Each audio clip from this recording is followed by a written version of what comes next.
তাহলে আমি কিভাবে এটি দাবি করতে পারি যে আমি আল্লাহ সুবহানাহু তাআলার খুব কাছের বা খুব প্রিয়, বা আমি আল্লাহ সুবহানাহু তাআলাকে ভালোবাসি? এটি দাবি করলে সেটির সত্যতাও তো রাখতে হবে। সেটির সত্যতার অবশ্যই একটি মানদণ্ড এটি হতে পারে যে পৃথিবীতে যে রিজিকগুলো ছড়িয়ে আছে, সেই রিজিকগুলোকে আমি এই জন্য অন্বেষণ করার চেষ্টা করতেছি যেগুলো আল্লাহ সুবহানাহু তাআলার দয়া এবং রহমত। আর এটির কথাই কিন্তু কোরআনে আল্লাহ সুবহানাহু তাআলা বহু জায়গায় বলেছেন। প্রথমত রিজিককে যে তিনি তার দিকে নিসবাত সম্পৃক্ত করেছেন, সেটির দু একটি আয়াত বলি। নাহনু নারযুকুকুম ওয়া ইয়াহুম, আল্লাহ সুবহানাহু ওয়া তাআলা বলেন, লা তাকতুলু আওলাদাকুম খাশিয়াতা ইমলাক, তোমরা তোমাদের সন্তানদেরকে দারিদ্রতার ভয়ে হত্যা করিও না। জাহিলি যুগে সন্তানকে জীবন্ত হত্যা করা হতো, আর আমাদের যুগে মায়ের পেটে থাকতে আবর্ষণ করা হয়। ডিফারেন্স এতটুকুই। তখন যান্ত্রিক সভ্যতা এতটা উন্নত ছিল না, কিন্তু তখনও মনুষ্যত্বহীন মানুষেরা ছিল, এখনও মনুষ্যত্বহীন মানুষেরা আছে।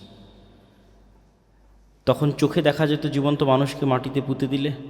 এখন যেহেতু মেডিকেল এবং প্রযুক্তির উন্নতির কারণে যান্ত্রিকভাবেই সন্তানকে হত্যা করা যাচ্ছে, সেহেতু এটি চোখে পড়ে না। তো আল্লাহ সুবহানাহু তাআলা সন্তানকে হত্যা করতে নিষেধ করছেন। কিসের ভয়ে? দারিদ্রতার ভয়ে। এটা হলো আমাদের মূল পয়েন্ট। যে আমার যদি 4-5টা সন্তান হয়, 3-4টা সন্তান হয়, তারা আমার একই বেতন দিয়ে আমি কয়জনকে চালাবো? এই লিমিটেড বেতন দিয়ে, এই লিমিটেড রিজিকের সোর্স দিয়ে আমি কয়জনকে চালাবো? ফলত আমি সন্তান কম নিব, বা আসলেও তাকে নষ্ট করব। তখন আল্লাহ বলতেছেন, নাহনু নারযুকুকুম ওয়া ইয়াহুম, হে মানুষ, তুমি যে এখন পৃথিবীতে স্টে করতেছো, তোমার রিজিকের মালিকই তো এখন পর্যন্ত তুমি না। তুমি যে তোমার রিজিকের মালিক, এটি ক্লেইম করার চান্স তোমাকে দিচ্ছি না। যে কোনো মানুষ ক্লেইম করবে যে আমার রিজিকের আমি মালিক, এটার কোনো সুযোগ নাই। আল্লাহ বলতেছে যে তোমার রিজিকেরও তো আমি মালিক। তো যেহেতু তুমি তোমার নিজের রিজিকের মালিক না, তাহলে কেমনি তুমি চিন্তা করতে পারো আরেকজন মানুষ যে পৃথিবীতে আসবে তার রিজিক নিয়ে তুমি চিন্তিত হতে পারো? ওটা তো আরও ইললজিক্যাল। তো আল্লাহ সুবহানাহু ওয়া তাআলা পুরোপুরি রিজিকের দায়িত্বটা তার নিজের উপর নিয়ে নিলেন।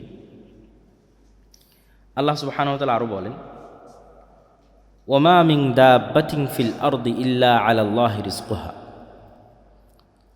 আসমান এবং জমিনে বিচরণশীল এমন কোনো প্রাণী, কীট পতঙ্গ, পশু পাখি, জীবজন্তু, জানোয়ার, মানুষ, জিন, এমন কোনো প্রাণী নাই যার রিজিকের সিস্টেম আল্লাহ নির্ধারণ করে দেননি।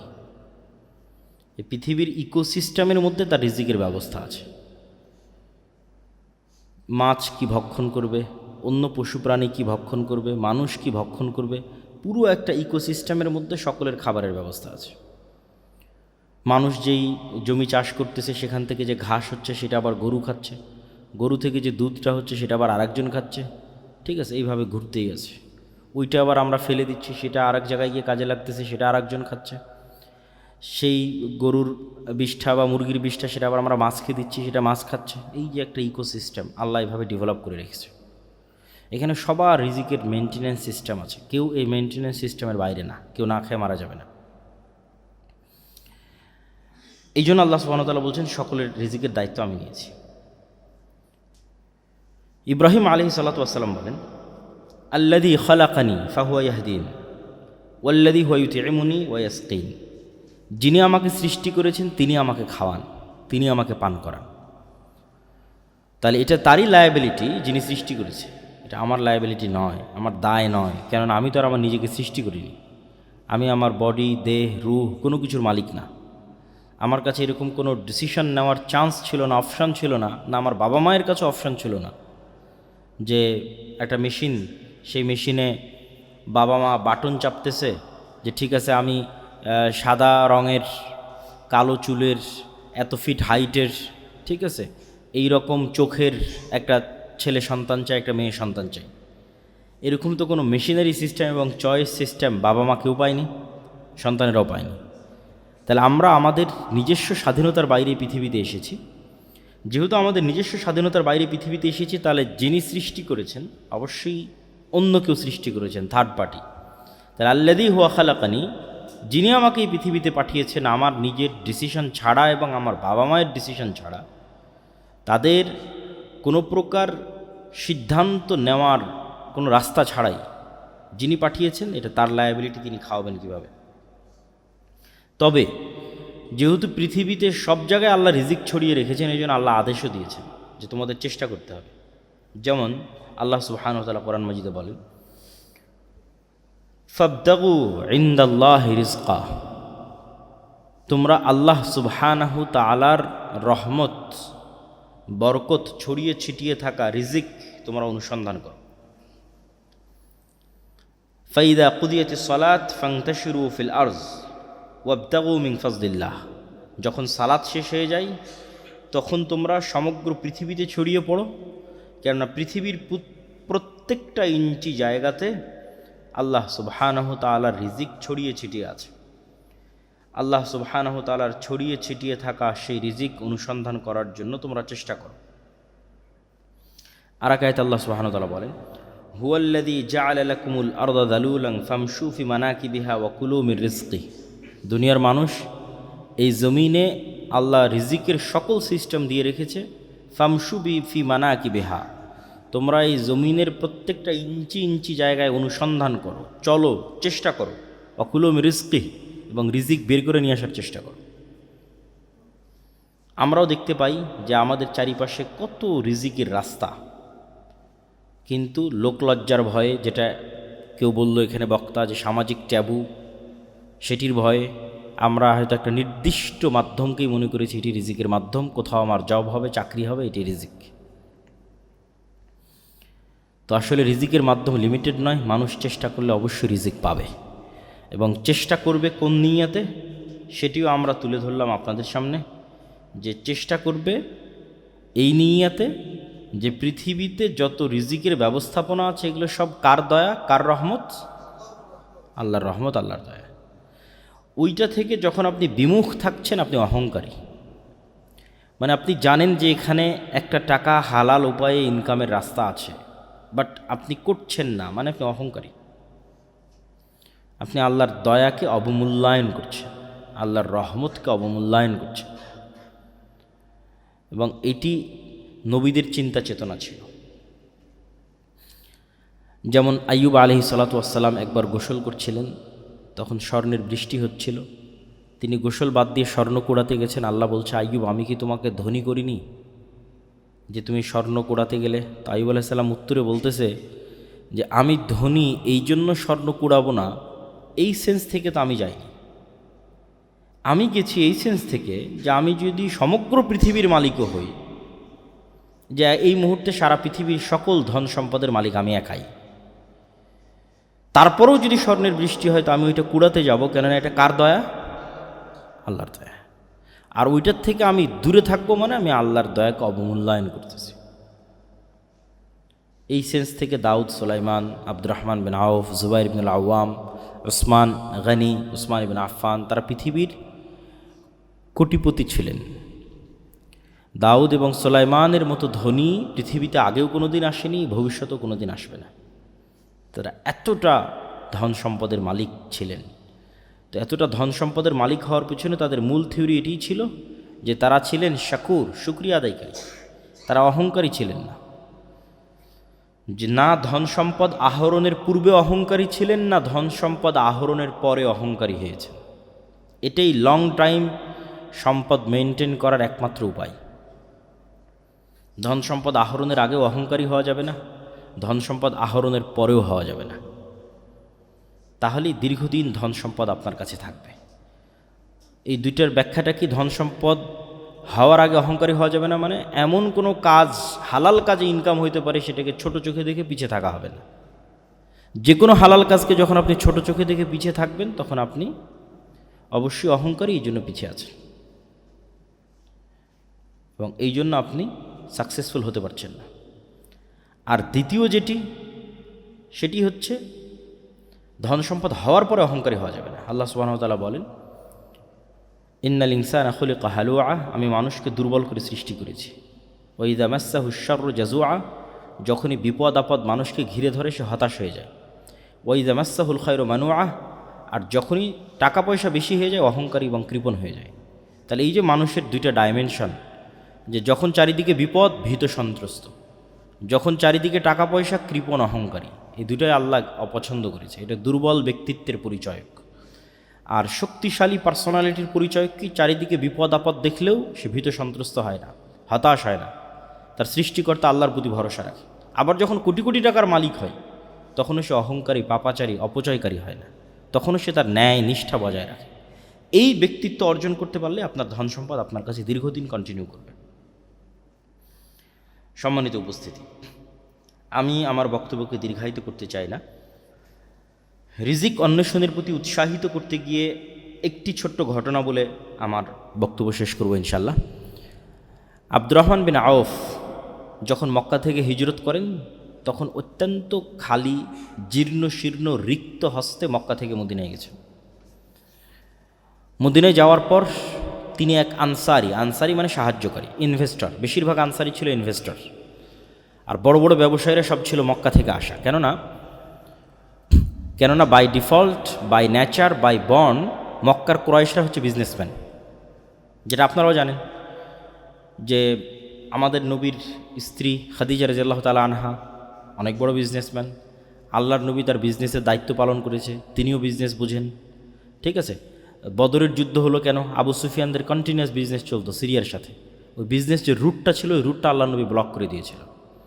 কেননা রাসূল সাল্লাল্লাহু আলাইহি ওয়াসাল্লামের সাথে আবু সুফিয়ানদের যে দ্বন্দ্ব ছিল, এটা শুধু ধর্মীয় দ্বন্দ্ব ছিল না। ঠিক আছে, এটার মধ্যে টাকা পয়সা সম্পৃক্ত ছিল, দুনিয়া সম্পৃক্ত ছিল, পাওয়ার সম্পৃক্ত ছিল। আপনারা অবশ্যই জানেন যে মক্কা হচ্ছে এইদিকে পশ্চিম, না পশ্চিম তো এইদিকে নাকি? মক্কা হচ্ছে এই পাশে আর মদিনা হচ্ছে এই পাশে, আর এখানে হচ্ছে সিরিয়া। তো মক্কায় হচ্ছে কুরাইশরা থাকে, তারা সমুদ্রের ধার দিয়ে, লোহিত সমুদ্রের ধার দিয়ে সিরিয়াতে বিজনেস করে। তো এই বিজনেস রুটে মধ্যে মদিনা। তো যখন মুহাম্মদ সাল্লাল্লাহু আলাইহি ওয়াসাল্লাম মক্কা থেকে হিজরত করে মদিনায় আসলেন তখন তিনি বিজনেস রুট বন্ধ করে দিলেন। তো ওরা বিজনেস করবে কীভাবে?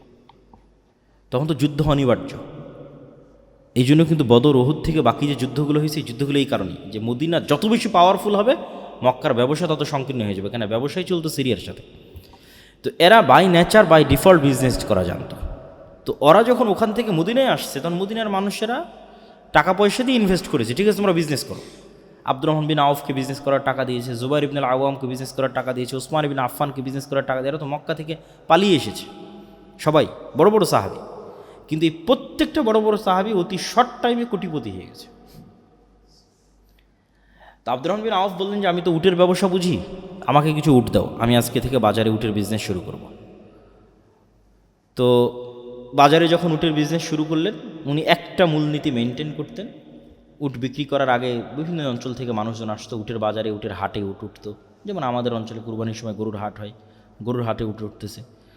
তো উনি উটের খুঁটিনাটি সম্পর্কে খুব অভিজ্ঞ ছিলেন।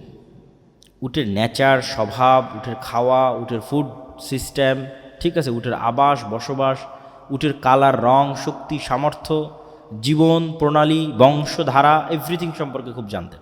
তো যে বিষয়ে মানুষ বিজনেস করুক, ওই বিষয়ে নলেজ না থাকলে তো আসলে সে বিজনেস করতে পারবে না। তো যেহেতু উনি উট বিষয়ে সবচেয়ে পারদর্শী, এই জন্য উনি উটের ব্যবসায় হাত দিলেন। উটের ব্যবসায় যখন হাত দিলেন তখন একটা মূলনীতি ছিল ওনার, সেটা হচ্ছে হাইয়েস্ট সেল, লোয়েস্ট লাভ। ঠিক আছে, এবং এটা ছিল ওনার সবচেয়ে বড় পলিসি, যেই পলিসি দিয়ে উনি মানুষের বিশ্বাসযোগ্যতা অর্জন করেছে এবং ধনী হয়ে গেছেন, কোটি কোটি টাকার মালিক ছিলেন। তো এই জন্য মানুষ যখন উটের দরদাম করতে আসতো উনি বলতেন ঠিক আছে আপনি কততে দরদাম মনে করেন ফাইনাল হলো, যে আমি এই জিনিসটা, এই উটটা, এই গরুটা 2 লাখ টাকায় কিনব। তখন উনি নিজে থেকে ধরিয়ে দিতেন যে এই উটের কিন্তু এই সমস্যা আছে। তখন গ্রাহক আরও দাম কমাতো। তারপরে ধরেন 1,80,000-তে ফাইনাল হলো, উনি আর একটা সমস্যা ধরাই দিতেন। উনি বিক্রি করতেছেন বাট উনি আবার সমস্যা ধরাই দিচ্ছেন। এটার মূল কারণটা ছিল উনি হচ্ছে অল্প মার্জিন লাভে জিনিস ছেড়ে দিতে চান, আর ওই কাস্টমারের বিশ্বাসযোগ্যতা অর্জন করতে চান, যেন ওই কাস্টমার ভুলেও আর সেকেন্ড কারো কাছে উট কোনো দিন ক্রয় করতে না যায়। তো ওনার প্ল্যান এটাই যে আমি যদি একটা পণ্য বিক্রি করে 500 টাকা লাভ করি, আর সেই জায়গায় যদি আমি 1000টা পণ্য বিক্রি করতে পারি 1 টাকা করে লাভ করি, তাহলে 1000টা পণ্য বিক্রি করলাম 1 টাকা করে লাভ করলাম, লাভ হলো 1000 টাকা। একটা পণ্য বিক্রি করলাম, একটা পণ্যতে 500 টাকা লাভ করলাম, মানুষের বিশ্বাসযোগ্যতা অর্জন করতে পারলাম না। কোনো দিন মানুষ আশেপাশের বাজার তদন্ত করে আমার রেটটা যদি বেশি মনে হয় বা আমার কোনো ফলস ধরা পড়ে, সে আমার কাছে আর দ্বিতীয়বার আসবে না। তো দ্বিতীয়বার আমি কাস্টমারটাকে হারিয়ে ফেললাম। একবারের বেশি লাভ করতে গিয়ে আমার লং টাইম বিজনেসের যে ধারা সেটি ধ্বংস হয়ে গেল। তো এই জন্য আমাদেরকে সবসময় লং টাইম প্ল্যান রাখতে হবে, দীর্ঘমেয়াদী প্ল্যান থাকবে, অল্প লাভে বেশি সেল করার পরিকল্পনা রাখতে হবে এবং বিশ্বাসযোগ্যতা অর্জন করার চেষ্টা করতে হবে। তাহলে অবশ্যই ব্যবসাতে বরকত হবে। আর দুনিয়া বিমুখতার যে হাদিসগুলো, ইসলাম সন্ন্যাসবাদ কখনোই নয়। এত বড় বড় কোটিপতি সাহাবি আছে, সব রাসূল সাল্লাল্লাহু আলাইহি ওয়াসাল্লামের জান্নাতের সুসংবাদপ্রাপ্ত 10 জন সাহাবি। যে 3 জনের নাম বললাম, উসমান গনি, তার নামই দেওয়া হয়েছে ধনী, গনি মানে ধনী। জুবাইর ইবনুল আওয়াম, তৎকালীন মদিনার ব্যাংকিং সিস্টেম উনি কন্ট্রোল করতেন। সবাই এসে তার কাছে টাকা জমা রেখে যেত, উনি মানুষের টাকার লেনদেন করতেন এবং উনি নিজেও কোটিপতি ছিলেন। ওনার বিশাল বাংলো বাড়ি ছিল মদিনাতে, যেটার কিছু ভগ্নাংশ, খণ্ডিত অংশ এখনও পাওয়া যায় মদিনাতে। বড় বড় সব খেজুর বাগানের মালিক ছিল। আর আরেকজনের নাম বললাম আব্দুর রহমান বিন আউফ। 3 জনই কোটিপতি, 3 জনই জান্নাতের সুসংবাদপ্রাপ্ত। তাহলে তো এটা বলার কোনো অপশন নাই, সুযোগ নাই যে ইসলাম সন্ন্যাসবাদকে সাপোর্ট করে, এটা বলার সুযোগ নাই। কিন্তু দুনিয়া বিমুখতার যে হাদিসগুলো বা দুনিয়া বিমুখতার যে ঘটনাগুলো, এগুলো হচ্ছে আপনাকে সাপোর্ট দিবে আপনার টাফ টাইম এবং হার্ড টাইমে। যখন আপনি সকল কিছু হারিয়ে ফেলতেছেন, উত্থান পতন আছে, পতনের দ্বার প্রান্তে দাঁড়িয়ে আছেন, তখন আপনি হতাশ হবেন না যদি রাসূল সাল্লাল্লাহু আলাইহি ওয়াসাল্লামের যে দুনিয়া বিমুখতার হাদিসগুলো আপনার জানা থাকে, তাকদীরের যে হাদিসগুলো সেগুলো যদি জানা থাকে, তাহলে আপনার সামনে যতই কঠিন সময় আসুক আপনি হতাশ হবেন না। এইটা হলো এটার বেনিফিট। মানুষ তো চেষ্টা করতেই থাকবে, চেষ্টা করাটাই মানুষের কাজ। কিন্তু যখন হার্ড টাইম আসবে তখন সে তাকদীরের কথা স্মরণে রাখবে, রাসূল সাল্লাল্লাহু আলাইহি ওয়াসাল্লামের দুনিয়া বিমুখ আচরণগুলোর কথা স্মরণে রাখবে। তো আল্লাহর নবীর দুনিয়া বিমুখ আচরণের 2টা হাদিস বলে এবং তাকদীরের একটা হাদিস বলে আমার বক্তব্য শেষ করব। রাসূল সাল্লাল্লাহু আলাইহি ওয়াসাল্লামের দুনিয়া বিমুখ আচরণের 2টা ঘটনা। একদিন একজন মেহমান আসছে, আমি শুধু বাংলা বলে যাচ্ছি, হাদিস সহিহ। একদিন একজন মেহমান আসছে আল্লাহ নবীর কাছে, এসে বলতেছে যে আমার রাস্তাঘাটে আমি সব কিছু হারিয়ে ফেলেছি, আমার একটু খাবারের ব্যবস্থা করতে হবে। এই 2টা ঘটনা আপনাদের খুব মনোযোগ দিয়ে শুনতে হবে, আমাদের বক্তব্য শেষ। খাবারের ব্যবস্থা করতে হবে। আল্লাহ নবী লোক পাঠালেন তার স্ত্রীদের ঘরে, কিছু আছে কিনা খাবারের। তো ইন্ডিভিজুয়াল প্রত্যেকটা স্ত্রী এই অ্যান্সার দিয়েছে, ওয়াল্লাযী বা'আসাকা বিল হক, হে মুহাম্মদ সাল্লাল্লাহু আলাইহি ওয়াসাল্লাম, যে আল্লাহ আপনাকে সত্য নবী করে পাঠিয়েছে, সেই আল্লাহর শপথ করে বলতেছে আমাদের বাড়িতে পানি ছাড়া খাবার দেওয়ার মতো কিছু নাই।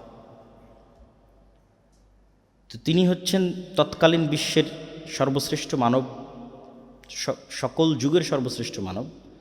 তার বাড়িতে মেহমান এসেছে, মেহমানকে খাওয়াবেন, খাওয়ানোর মতো তার কোনো স্ত্রীর বাড়ি থেকে এ অ্যান্সার আসলো না যে এখানে একটা খেজুরের দানা আছে, তাকে খাবার হিসেবে দেওয়া যায়, বা আটা আছে সেটিতে রুটি তৈরি করে দেওয়া যায়, বা গোস্ত আছে দেওয়া যায়।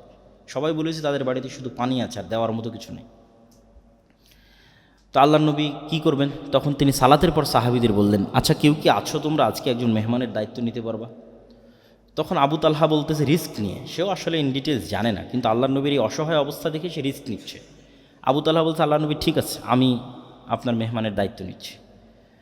তো আবু তালহা কোনো প্রকার যাচাই বাছাই না করে সে কিন্তু মেহমান কিনে বাড়িতে চলে গেছে। বাড়িতে গিয়ে স্ত্রীকে বলতেছে যে আচ্ছা আজকে তো আল্লাহর নবী আমাকে একটা কাজ চাপিয়ে দিয়েছে, একজন মেহমানের দায়িত্ব আমার উপর দিয়েছে, বাড়িতে কোনো খাবার আছে? তখন আবু তালহার স্ত্রী বলতেছে বাড়িতে তো বাচ্চাদের খাবার ছাড়া কোনো খাবার নেই, মানে ছোট 2-3টা বাচ্চা আছে, সেই 2-3টা বাচ্চাকে যে খাবার দিবে ওই খাবারটা ছাড়া কোনো খাবার নেই। তাহলে এখন করণীয় কি? তখন 2 স্বামী স্ত্রী মিলে পরামর্শ করেছে যে ঠিক আছে, এক কাজ করো, বাচ্চাদের খাবার না খাওয়িয়েই ঘুম পাড়িয়ে দাও। বাচ্চাদের খাবার খাওয়ায়ও না, তাদেরকে না খাওয়িয়েই ঘুম পাড়িয়ে দাও। আর মেহমানের সাথে তো মেজবানকে বসতেই হয়, মানে যাকে আপনি মেহমানদারি করাবেন আপনার বাড়িতে, যদি তাকে আপনি না বসেন সে তো অকওয়ার্ড ফিল করবে, বিব্রত বোধ করবে। তাহলে আমরা যখন একসাথে মেহমানের সাথে খেতে বসবো তখন কৌশলে বাতিটা নিভিয়ে দেওয়া হবে, স্বামী স্ত্রীর প্ল্যান। কৌশলে যখন বাতি নিভিয়ে দেওয়া হবে তখন আমরা খাওয়ার অভিনয় করতে থাকবো, কিন্তু আসলে আমরা খাবো না। কেন? বাচ্চাদের খাবার অনেক স্বল্প খাবার, যদি আমরাও 2 জন বাতি জ্বালিয়ে সেটার সাথে অংশগ্রহণ করি তাহলে মেহমানের খাবার বলে আর কিছু বাকি থাকবে না। তাহলে বাচ্চাদের ঘুম পাড়িয়ে দেওয়া হলো এবং স্বামী স্ত্রী দুইজন বাতি নিভিয়ে খাবারের অভিনয় করলো, আর মেহমান খাবার গ্রহণ করলো। পরের দিন রাসূলুল্লাহ সাল্লাল্লাহু আলাইহি ওয়াসাল্লাম বলতেছে, আবু তালহা তুমি কি করেছো? আল্লাহ তোমার উপর অনেক সন্তুষ্ট হয়েছে। তো কি করেছেন? তো এই ঘটনা। তো এটার থেকে আমাদের শিক্ষা কি? যে ওই যুগের যারা সর্বশ্রেষ্ঠ মানব, তাদের এটি জীবন হিস্ট্রি এবং কালচার বলা হচ্ছে। সুতরাং আমি যদি আমার লাইফে এরকম কখনো কঠিন সময় ফেস করি, তাহলে অবশ্যই তখনকার চাইতে খারাপ হবে না। তো ওই জন্য কনফিডেন্স রাখতে হবে। আরেকটা ঘটনা, যে দুটো ঘটনা বলতেছে, আরেকটা ঘটনা, একদিন রাসূল সাল্লাল্লাহু আলাইহি ওয়াসাল্লাম বাড়ি থেকে বেরিয়েছে, এটাও সহিহ হাদিসের ঘটনা, সঠিক ঘটনা। তো ভর দুপুরে বের হয়েছে। রাস্তার মধ্যে দেখেন আবু বকর রাদিয়াল্লাহু তাআলা আনহু বাড়ি থেকে বের হয়েছে। তো দুইজন পরস্পরকে জিজ্ঞেস করতেছে, কেন এই ভর দুপুরে? আপনি তো জানেন সৌদির গরম কি ভয়ঙ্কর, ভর দুপুরে কেন বাড়ি থেকে বেরিয়েছে? তো দুইজনই পরস্পরের কাছে জানাজানি হলো যে তারও বাড়িতে কোনো খাবার নাই, এই জন্য খাবারের অনুসন্ধানে বের হয়েছে। মুহাম্মদ সাল্লাল্লাহু আলাইহি ওয়াসাল্লামের বাড়িতেও কোনো খাবার নাই, উনি খাবারের অনুসন্ধানে বের হয়েছে, যে কোথাও খাবারের ব্যবস্থা করা যায় কিনা। কিছু দূর হাঁটার পর দেখা যাচ্ছে ওমর রাদিয়াল্লাহু তাআলা রাস্তায়। আপনি কি জন্য বের হয়েছেন? ওনার বাড়িতেও কোনো খাবারের ব্যবস্থা নেই, উনিও খাবারের অনুসন্ধানে বের হয়েছে। অথচ এনারা পরবর্তীতে অর্ধ পৃথিবীর শাসক। তাহলে ক্ষুধার্ত অবস্থা থেকেও অর্ধ পৃথিবী জয় করা যায়, ঠিক আছে? যখন তাদের কাছে কিছু নাই, ক্ষুধার্ত অবস্থায় মানুষের বাড়ি বাড়ি খাবার খুঁজে বেড়াচ্ছে, সেখান থেকে তারা অর্ধ পৃথিবীর শাসক হয়েছে। তো তাদের মতো করুণ এবং কঠিন অবস্থা আমাকে এবং আপনাকে ফেস করতে হয়নি, হচ্ছে না, হয়তো হবেও না। সুতরাং বড় স্বপ্ন দেখতে সমস্যা কি? হাদিসটা শেষ করি, ঘটনাটা শেষ করি। দুইজন মিলে এক আনসারির বাড়িতে গেলেন। আনসারিরা যেহেতু আগে থেকেই তাদেরই জমি জায়গা, মদিনা মানে তাদের জমি জায়গা, তাদের বাগান, তাদের সব কিছু। এনারা তো আসছে মক্কা থেকে হেল্পলেস অবস্থায়। যদি মক্কায় থাকতো হয়তো এতটা করুণ অবস্থা হতো না, কেন মক্কায় তাদের জমি জায়গা আছে, তাদের বাড়ি ঘর আছে। তো প্লেস চেঞ্জ করলে অবশ্যই মানুষ এই প্রবলেমগুলো ফেস করে। তো আনসারি সাহাবী অত্যন্ত খুশি হয়েছে আজকে আল্লাহ নবী তার বাড়িতে আসছে। আমাদের গ্রামেও যেমন ভালো কোনো মেহমান যায়, তখন কিন্তু বাড়ির আমাদের মায়েরা বড় মোরগ বা ভালো যে মুরগি থাকে সেটা কিন্তু জবাই করে, এটা টেন্ডেন্সি, কালচার। তো আনসারি সাহাবী আল্লাহ নবীকে দেখে তাড়াহুড়া করে খেজুরের পুরো থোকা পেড়ে আল্লাহ নবীর সামনে রেখে বলতেছে, ওখানে কাঁচা আছে পাকা আছে খান। তাড়াতাড়ি বাড়ি থেকে ছুরি বের করে নিয়ে ছাগল জবাই করতে চলে গেছে, যে আজকে আল্লাহ নবী তার বাড়িতে আসছে, সে ছাগল জবাই করে রান্না করে খাওয়াবে। তো ছাগল জবাই হলো, রান্না হলো, খাওয়া দাওয়া হলো, খেজুর খাওয়ানো হলো, ছাগলের দুধ দেওয়া হলো, যত রকমের ব্যবস্থাপনা ছিল সবই করা হলো। শেষ করে এখন যখন ফিরে আসতেছেন, তখন রাসূলুল্লাহ সাল্লাল্লাহু আলাইহি ওয়াসাল্লাম আবু বকর এবং ওমরকে বলতেছে, তোমরা বাড়ি থেকে বের হয়েছিলে ভরা পেটে, আর এখন খালি পেটে, আর এখন তোমরা বাড়িতে ফিরে যাচ্ছ ভরা পেটে। সুম্মা লা তুসআলুন্না ইয়াওমাইদিন আনিন নাঈম, এটা কোরআনের আয়াত। আল্লাহর নবী পড়লেন তাদের সামনে, কিয়ামতের মাঠে এই নিয়ামত সম্পর্কে আল্লাহ তোমাদের জিজ্ঞেস করবে, যে তোমরা আজকে খালি পেটে বাড়ি থেকে বের হয়েছিল, আল্লাহ তোমাদের ভরা পেটে বাড়িতে ফিরে যাওয়ার সুযোগ করে দিয়েছে, এই নিয়ামত সম্পর্কে আল্লাহ জিজ্ঞেস করবে। আর কে তাকদীরের একটা হাদিস বলতে চাইছিলাম। রাসূলুল্লাহ সাল্লাল্লাহু আলাইহি ওয়াসাল্লাম বলেছেন, পৃথিবী সৃষ্টির 50,000 বছর পূর্বে আল্লাহ সুবহানাহু ওয়া তাআলা পৃথিবীতে যা যা ঘটবে তার সকল কিছুর তাকদীর তিনি লিখে রেখেছেন। তো এই দুটো ঘটনা এবং তাকদীরের প্রতি অগাধ আস্থা, এইটা আপনাকে কাজে দিবে কিসে? ঘরে বসে থাকার প্রতি উৎসাহিত করার জন্য না। ঘরে তো বসে থাকা যাবে না, কেন না? আমি তো আগেই বলেছি যে পৃথিবীতে যা রিজিক ছড়িয়ে আছে তা কার দয়া? সব দয়া তো কাফের মুশরিকানে নিয়ে চলে গেল। তাহলে মুসলমানেরা ঘরে বসে থেকে কীভাবে দাবি করে যে সে আল্লাহর বান্দা? আল্লাহর বান্দা হলে আল্লাহর দয়া অনুসন্ধানের চেষ্টা করতে হবে। সাহাবীরা করেছে, নবী রাসূলেরা করেছে, আমাদেরকেও চেষ্টা করতে হবে।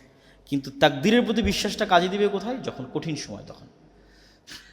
যেটাতে রাসূলুল্লাহ সাল্লাল্লাহু আলাইহি ওয়াসাল্লাম এই হাদিসে বলতেছেন যে কাতাবাল্লাহ মাকাদির আল খালাইক ক্বাবলা আন ইয়াখলাকাস সামাওয়াতি ওয়াল আরদ বি50,000 সানা। আল্লাহ সুবহানাহু ওয়া তাআলা পৃথিবী সৃষ্টির 50,000 বছর পূর্বে পৃথিবীতে যা ঘটবে তার সব কিছু লিখে রেখেছে। আব্দুল্লাহ বিন মাসউদ রাদিয়াল্লাহু তাআলা আনহু বলেন, মৃত্যু যেভাবে মানুষের দিকে দৌড়াচ্ছে, ধেয়ে আসতেছে, পৃথিবী বা সময় আমাদের থেকে পালিয়ে যাচ্ছে, আর কিয়ামত এবং মৃত্যু আমাদের দিকে দৌড়ে দৌড়ে আসতেছে। প্রতি সেকেন্ডে যত কিলোমিটার গতিতে আলো চলতেছে, তত লক্ষ কিলোমিটার গতিতে আমার মৃত্যু আমার দিকে ধেয়ে আসতেছে। কেন? ওটাই টাইম, ওটাই আমার লাইফ লিমিটেশন। তো ওই যে মৃত্যু যেভাবে মানুষের দিকে ধেয়ে আসে, মানুষের রিজিক সেভাবে মানুষের দিকে ধেয়ে আসতেছে। কোনো মানুষ তার তাকদীরে লিখিত রিজিক ভক্ষণ না করে পৃথিবী থেকে বিদায় নেবে না। এটা আল্লাহ সুবহানাহু ওয়া তাআলার ফায়সালা। এই তাকদীরের বিশ্বাসটা আপনাকে কাজে দেবে হার্ড টাইম, কঠিন সময়। আর বাকি সময়ে আল্লাহর দয়া এবং আল্লাহর রহমত অনুসন্ধানের জন্য জান প্রাণ বাজি রেখে চেষ্টা করতে হবে। আল্লাহ সুবহানাহু ওয়া তাআলা আমাদের তৌফিক দান করুক, আল্লাহুম্মা আমিন। এই বলে আমি আমার বক্তব্য এখানেই শেষ করছি। এগুলো উত্তর দিতে হবে। বেনামাজি এবং ফ্রি মিক্সিং মানুষের সাথে বন্ধুত্ব করা যাবে কি না? আচ্ছা, প্রথমত হচ্ছে বন্ধুত্ব করা এবং বন্ধুত্ব ছিন্ন করা, এটির পর্যায়টা আসলে কি? সে